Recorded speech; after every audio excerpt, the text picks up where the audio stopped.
Welcome, everyone. It's great to be back with this cover, with this community. Always a warm little break in my day, and hopefully for you as well.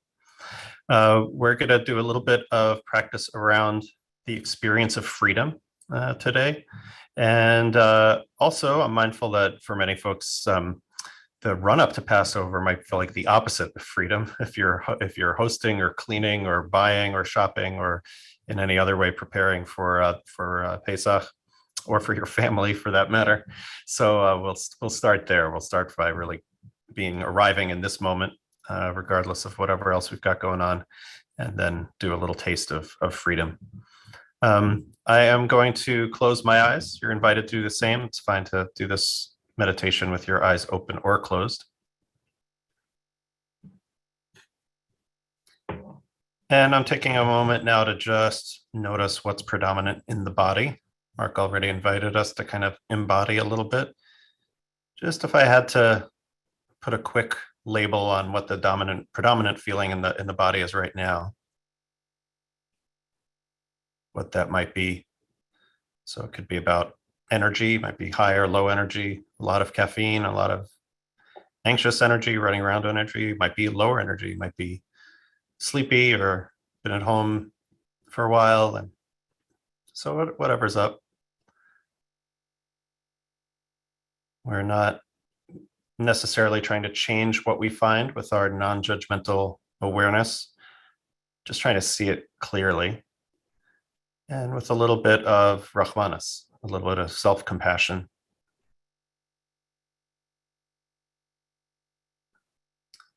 We'll actually come back to just that opening bit in a few minutes around freedom.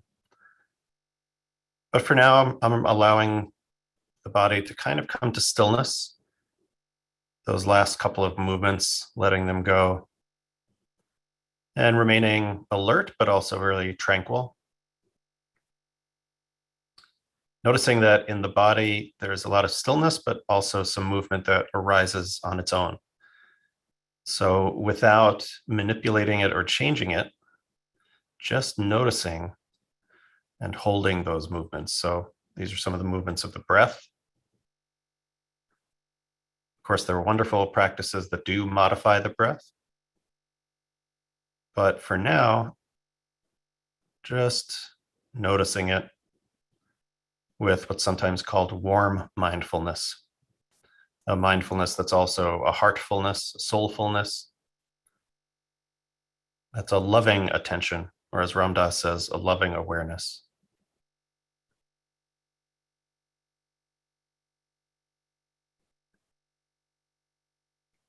So there are plenty of forks in the road and paths in the wood. We could notice the breath, the movements of the breath arising and passing entirely dispassionately. And there's a real value in doing that. Or, this is my invitation now, again, adding some of that Rahmanas, some of that self-compassion into the noticing itself, into the awareness itself. So that's why I use that word holding. It's, in this context, I don't mean holding as in grasping, but many folks probably know that rachamim, or this root for compassion, I keep using the Yiddish, Rahmanas, comes from the same root, same Hebrew root letters as the word womb. And so it's that holding of our experience, or the containing of our experience, with an intention or an attitude of nurturing and care. As if we're holding our own lives in our bodies, which of course we are.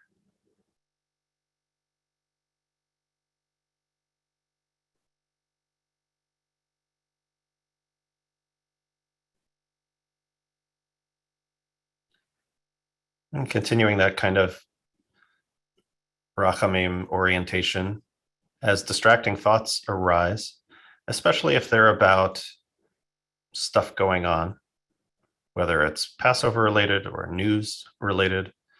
I'm sure other people here too. I live in Brooklyn, not too far from the horrible attack that took place yesterday. And of course, there's the news around the world and all of the other stuff that gives us reason to be distracted, and not just distracted, but concerned. We should be concerned. So the invitation when that distracting thought arises is to notice how we can relate to it with self-compassion. I'll explain what I mean by that. So we're just breathing, we're following the breath, you're having your experience, you're hearing me, and then some other thought comes in, whether it's mundane, about the to-do list, or concern about health or someone you love, or concern about the world. One way to respond to that thought is with self-judgment and anger. I'm so bad at meditation. Or you could be angry. Please be angry at me instead of yourself. I hate meditation. That's one way to respond. It's also possible to just incline the heart a little bit with that womb-like attribute of self-compassion and compassion. Oh, here's a thought. Oh, that can be kind of a painful thought. Okay, we're not judging the thought or banishing the thought, or just noticing that that kind of can hurt a little bit. It's not bad that it hurts. It's good to have the heart break every so often, but also just a little bit of self-compassion. If you're in a lot of planning, busy, pre-holiday stress, just a little, and that one of those thoughts comes up, see if you can incline the heart to greet it. As Sylvia Boorstein says, may I greet this moment as a friend. See if you can greet this distraction as a friend. And so some compassion for yourself, some friendliness to the distraction, and then come back to the breath. I'll try that for a few minutes and I'll be quiet.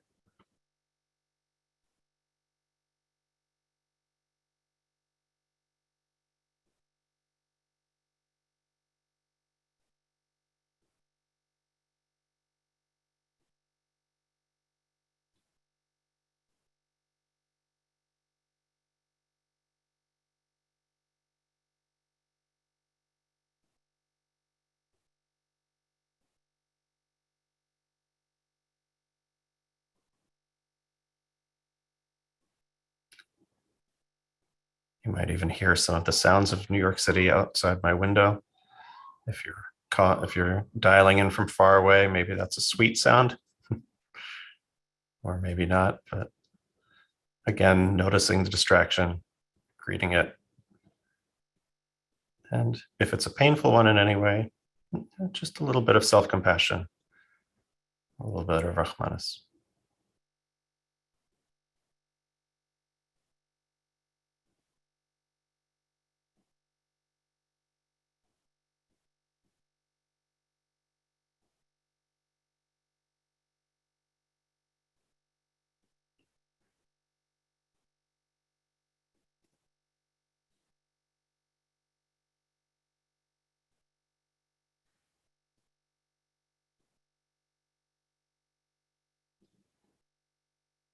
So continuing with this meditation, and kind of keep doing what you're doing. I'm going to add a little piece around freedom, see how it lands for you. From a meditative perspective, experiencing freedom can be done moment by moment.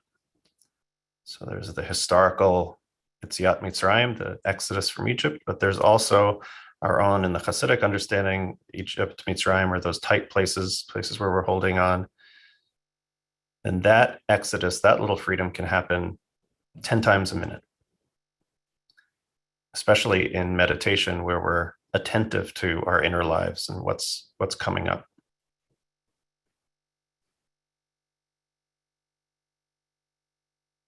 So when the distraction arises, as we were just doing,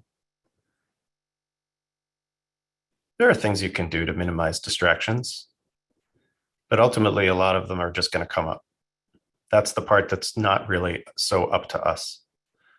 If we think a little bit about the serenity prayer, right? Courage to change the things I can, acceptance, things I can't change, wisdom to know the difference. So here it's like, okay, there's the part that's coming up that maybe is not within my ability to change, but my responses are very susceptible to an intention or an inclination. And that's the taste of freedom. Not necessarily being free from the pain, but being free from the suffering around the pain, or some of the suffering around the pain. Not necessarily being free from stress, but being free from the extra layer on top of the stress, like the stressing about the stress.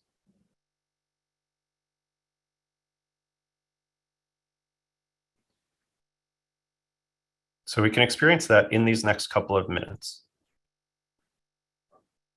Suppose there's a desire to move the body. I'm very forgiving generally to myself and with others around. I'm not like one of those people who thinks he has to sit totally still or anything. It can be fun to play with it as long as it's not with an attitude of too much discipline, in my opinion. It can be a place to explore freedom, even in those physical sensations. Not if it's like a lot of pain, of course, but just if there's a little restlessness in the body, maybe noticing it. And you can even go looking for it right now. You'll find some, I'm sure. A little restlessness in the body, and go looking for it. There it is. And noticing that we can just coexist with it, with self-compassion and with loving awareness. That we don't have to make it go away. That's freedom. It's not the being free from the difficult thing or sensation or thought. It's being free to respond in a way that's filled with wisdom and compassion. Or if not filled, maybe has a little bit of wisdom and compassion in it. So that's a simple example. You could also bring to mind, if you want, or your mind might bring it up on its own, something a little bit painful in your life. Again, maybe not the biggest, most difficult thing you're working with, but just something that's challenging, a little bit difficult. And seeing if you can accept it, not in the sense of it's okay, but accept that it's present. Your response is here. Here's what's arising. And just coexisting with it. Not trying to make it go away if it's difficult. That is the taste of freedom.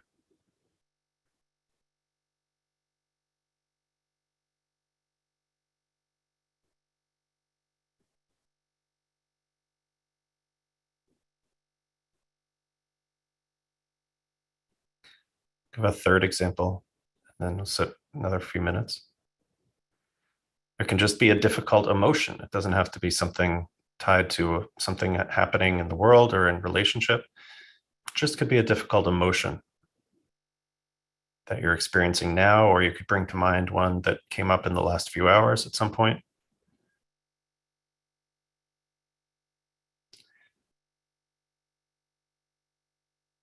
And we're not gritting our teeth and forcing ourselves to, experience something difficult. It's actually kind of the opposite. We're inviting it in, even though it's difficult. This motion, I'd rather be free from sadness or grief or anger or anxiety. So it's not that we're thrilled that this is the house guest in our mind, but this is what's here. We're just making peace with what's here. Again, I'll repeat, doesn't mean we don't do something to make it better. But in meditation, the freedom lies in our response. That I can be present with my difficult emotion and I can just let it be and meet it with some self-compassion. Oh, that's a tough one. Yeah, that hurts a little bit. Just give us a couple of minutes to see what comes up in your own practice now.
So whether the distraction has taken you on a little journey, or is just a moment, or just a sensation, or just a feeling, there's always that moment of response, of catching yourself, of noticing. And there's a moment there to bring the warmth to the mindfulness, to bring in the loving part to the awareness, to bring in the compassion, the self-compassion.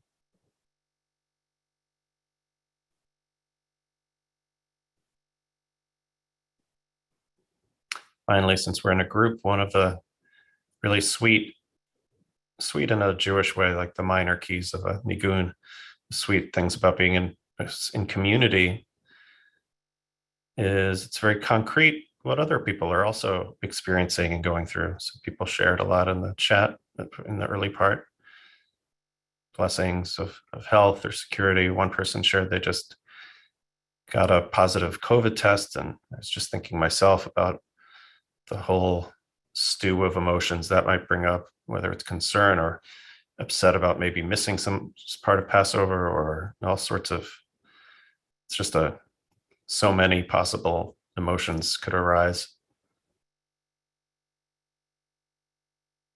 And so I can experience a little bit of that taste of freedom in my own response.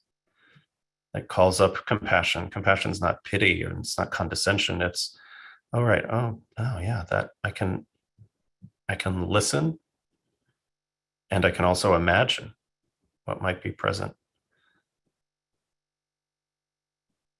with someone else's experience. So we widen that womb of compassion to embrace everyone in this temporary and virtual kehillah, this community.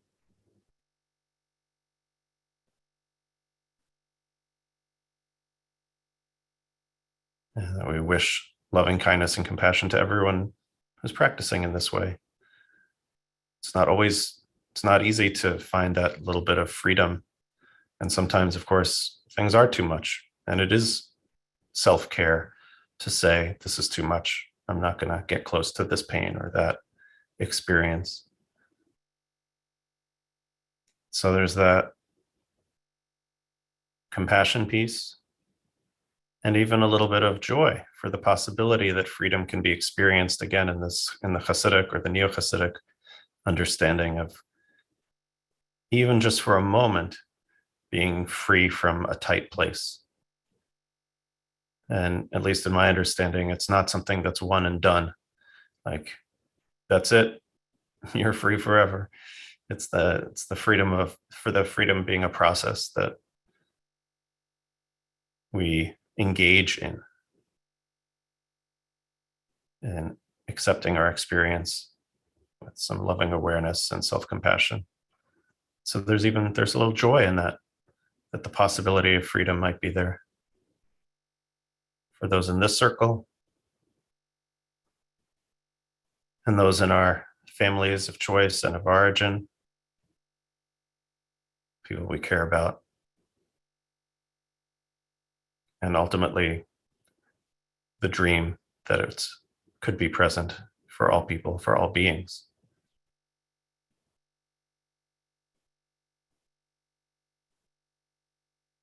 And to that, we dedicate our meditation practice. If your eyes are closed, feel free to open them and let that last exhale go.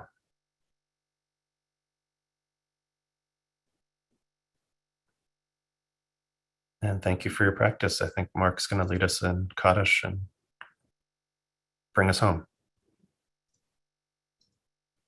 Thank you so much, Jay.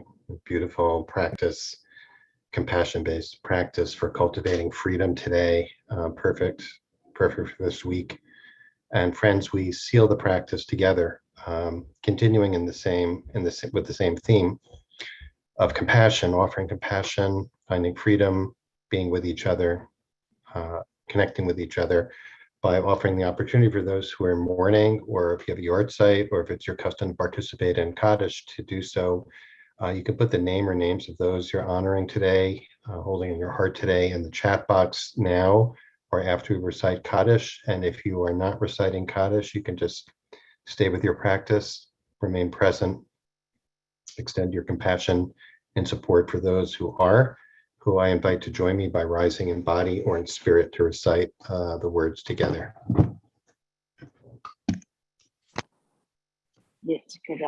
Gadal, Yikadash, Shemei Rabbi, Alma Divra, Pirute, Yamid, Malchute, Achayechon, Gemechon, Chayedchon, Kabbalah, Mizman Kari, Zman Kari, Imru, Amen. Shemei Rabba, Mevarach, Salam, Me'alame, Alame, Itbarach, V'yishtabach, V'yitpa'ar, V'yitramam, V'yitnaseh, V'yitkadar, V'yitaleh, V'yitalal, Berichu, Le'ela, Le'ela, Mikoshirata, V'shirata, Tushkatata, V'ne'anamazan, Amen.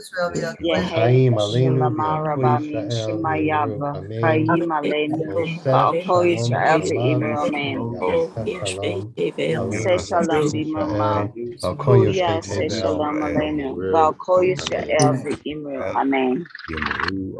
Friends, thank you so much for joining us today. We offer our support and comfort to those who are in mourning.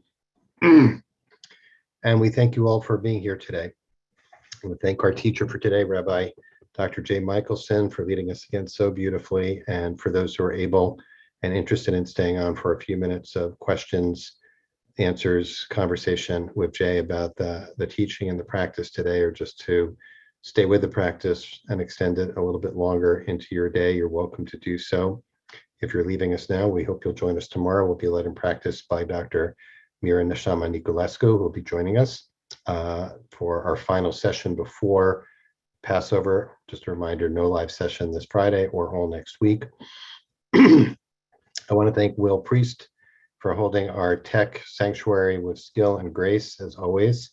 And for those who are leaving us, we hope to see you tomorrow. And if not, wish you a sweet, meaningful, deep, and rich Passover and Shabbat. We hope to see you on the other side of Pesach for the first week of the Omer. If you do have a question for Jay Michaelson, please put it in the chat box. If it's a question, please preface it with question in all caps. Makes it a little bit easier to keep an eye on the actual questions. but feel free just to add your reflections and experience with the practice today. Jay, I want to thank you again. You know, one of the things that came up for me as you were leading us was really appreciating, what for me was a really kind of life-changing awareness, which is the idea of cultivating freedom through kindness and compassion rather than through harsh judgment and kind of force, basically.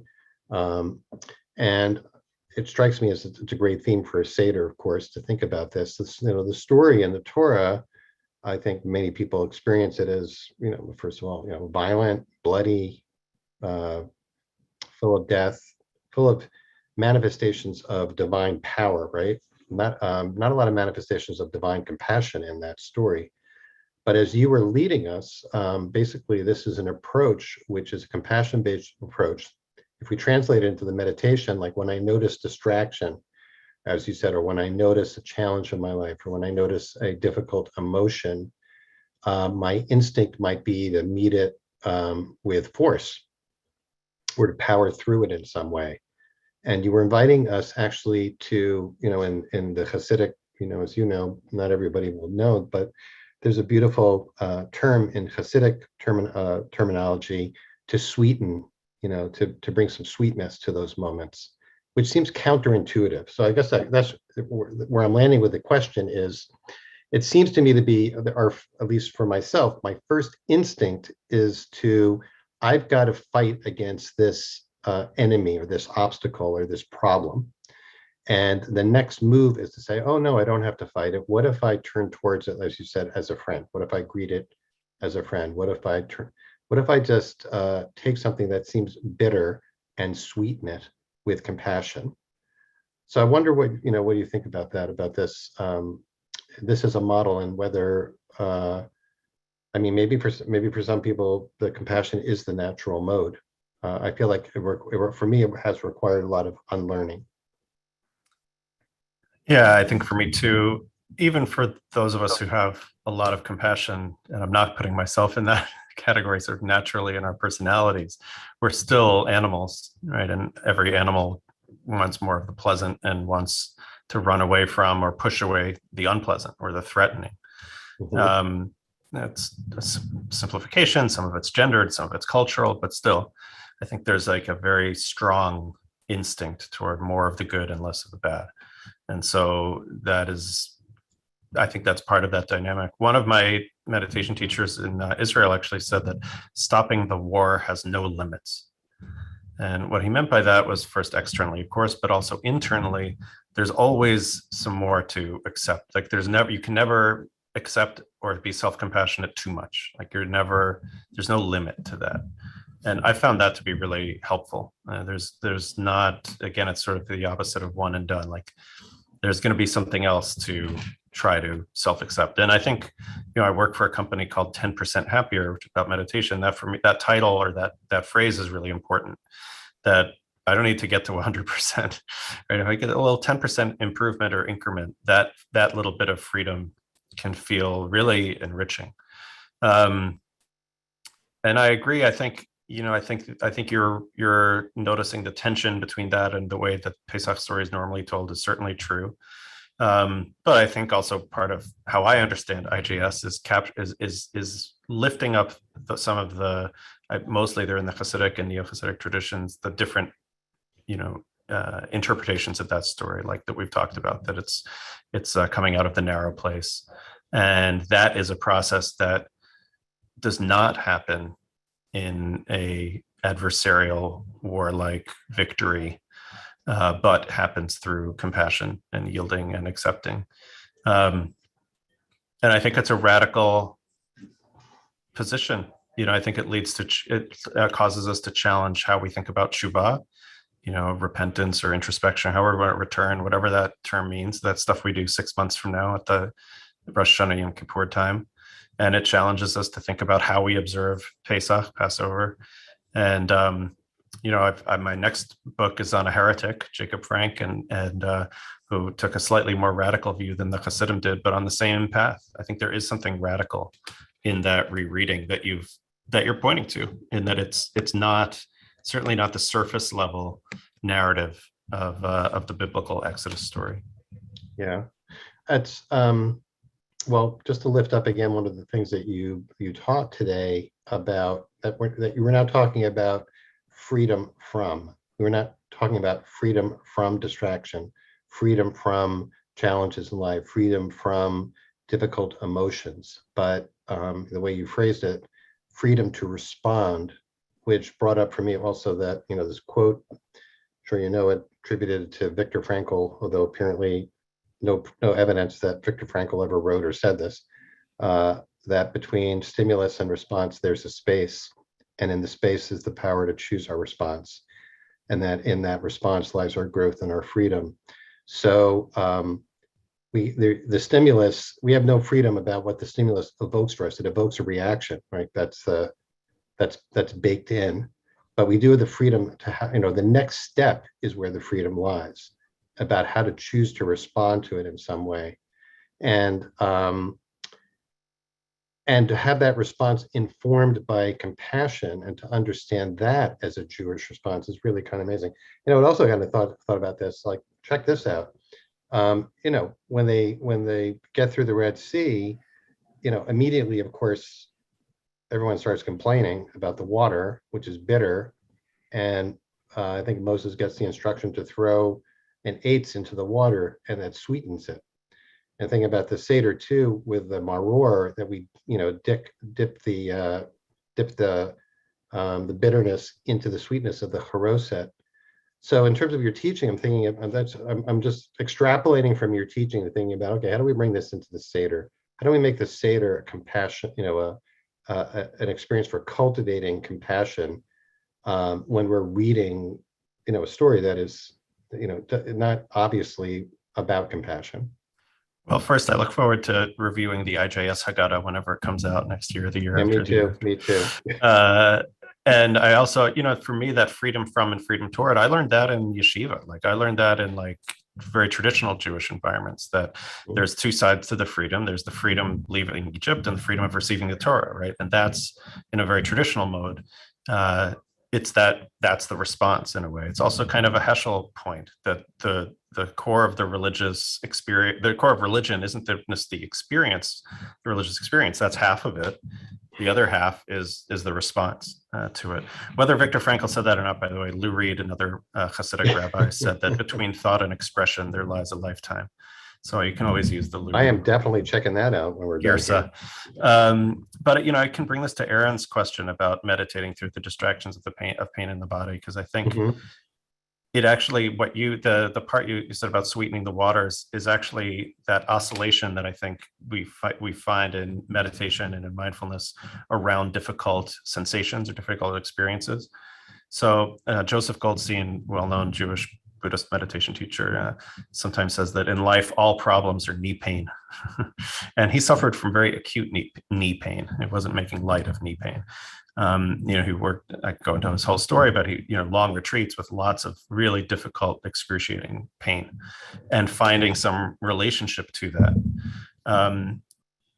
And so that's the sort of the first instruction is, can I coexist with this difficult stimulus or this difficult experience just allow it to be? Can I just coexist with it?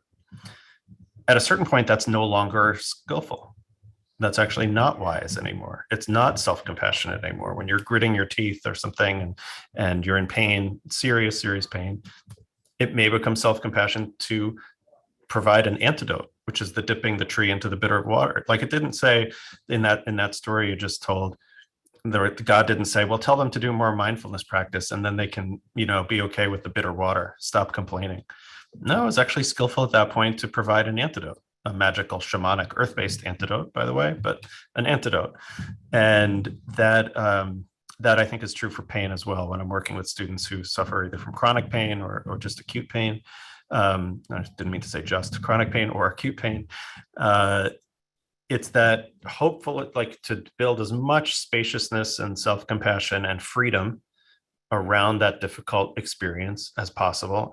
And then also at a certain point to stop doing that and to realize that an antidote is needed. So it's that dance that I think is it's very individual. There's no one outside your body, mind, heart, soul experience who can sit and tell you you've had enough pain now, do this other thing. Only you can notice that and be compassionate around that.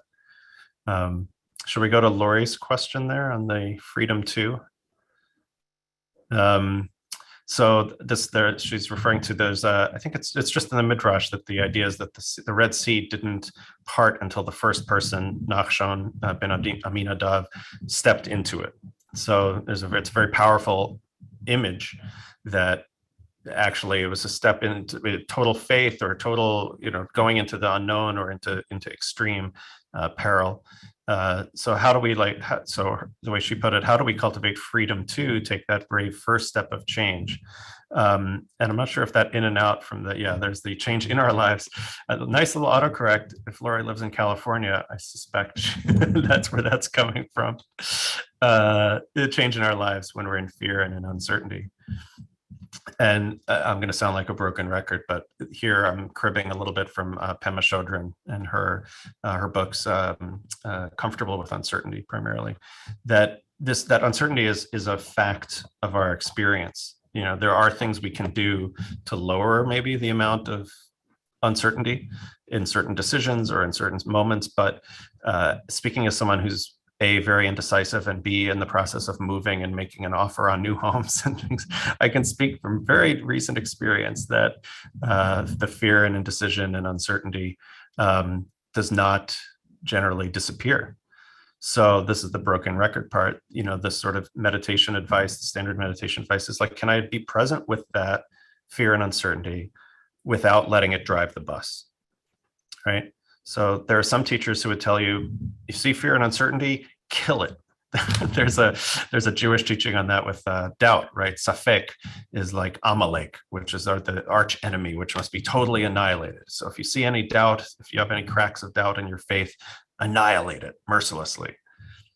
Well, that's one approach. I don't find that works very well, nor do I see it's not really how I want to live. But another approach is here's this doubt, or here's this fear, and here's this uncertainty, acknowledging that it's here, accepting it as being here, even while, again, there's things we can do, in other modalities to maybe lessen it in some way. But from a meditation point of view, accepting that it's here, seeing if I can cultivate a little self-compassion. And the freedom comes not in being free from fear and uncertainty, but in the freedom to act without them driving the bus or without them making all of the choices. You see that? I find it's a very subtle difference in my own experience as well as in teaching, but it's like the world, right? That fear and uncertainty is present, and I'm not free from it. It's still arising, but I might be a little bit more free in how I respond. And that for me is that's the kind of freedom around Pesach that I can relate to. And I think it does go back to that Nachshon, that midrash of stepping into the Red Sea. And even, I think just conventionally, when there's sort of an idea about courage, I feel like this is in a Disney movie. My daughter's 4, so I watch a lot of Disney movies. There's courage isn't the absence of fear. It's making the bold choice in the presence of fear, and that fear is present. And it's foolish to be free from fear in a dangerous situation, right? That's not courage. Courage is the ability to still make that decision while present with the fear and the uncertainty and the neurosis and the buyer's remorse and I could easily get going on my own story now.